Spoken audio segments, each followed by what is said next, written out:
Cody 一步掂晒，其實佢上一場嗰個際遇都非常之惡劣喎。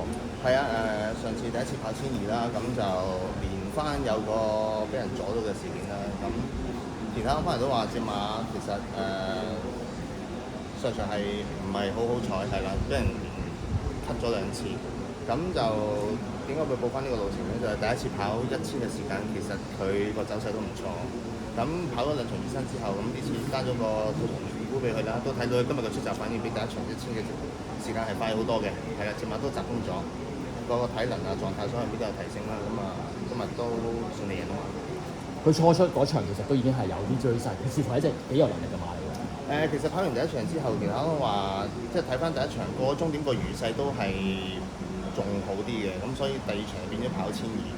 咁上次有意外嘅時間就變咗，我又覺得隻馬好似暫時都仲係3歲比較自亂啲啦，喺個彎度未必係可以咁 smooth 啦，所以就再俾佢跑翻一場1000米，咁加翻個 CP 俾佢，咁1000直路嘅時間直走，咁啲馬3歲都唔會有啲咩錯嘅，咁啊今日就順利可以贏啊嘛。你所講係咪季內時間都會 keep 住係集中跑翻直路賽先咧？